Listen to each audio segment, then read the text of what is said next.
Почитувани, здравството повторно под удар на непотизмот, на неспособноста на владата на СДС. Оваа деструктивна пракса на лошата политика на СДС да внесуваат хаос во здравството без никаков ред. Сега ја чувствуваат и пациентите на клиниката за очни болести. Именувањето на директори по партиска и пријателска линија доведе до резултат да не се вршат операции на клиниката за очни болести. Од моментот кога именува новиот директор на оваа клиника на 5 јули годинава, до денес не е извршена, потенцираме, ниту една хируршка интервенција. Според официјалните информации од Министерството за здравство, хируршките сали на клиниките требаше да бидат отворени од 18 септември оваа година, но до ден денеска салите се уште не се во функција.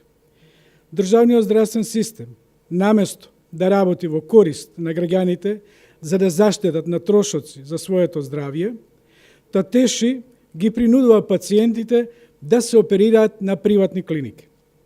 Директорот на клиниката за очни болести Татеши има голема листа на пациенти на своето биро, кои чекаат ред за операција на перде. А тој чека ред на аеродромот за своето наредно луксузно патување. Негрижата за пациентите на секое поле во здравствениот систем од страна на СДС доведе до катастрофални последици по здравјето на граѓаните на Република Македонија. Не е јасно зошто СДС не ја става во употреба новата операциона сала на клиниката, која беше отворена во 2016 година од страна на ВМРО ДПМН со инвестиција од 10 милиони денари.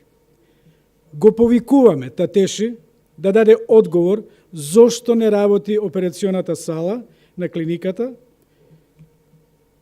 и зошто граѓаните во 21 век чекаат по една година за наједноставна очна интервенција. Ова е голем срам за клиниката и за Министерството за здравство, голем срам за СДС и неговите новоназначени директори по партиска, пријателска и роднинска врска, и треба да им биде јасно дека државата се води со професионален кадар, точно и прецизно. Затоа, народот на 15 октомври ќе биде точен и прецизен и ќе им пресуди за лагите и деструкциите во кои ја вовлекува Република Македонија.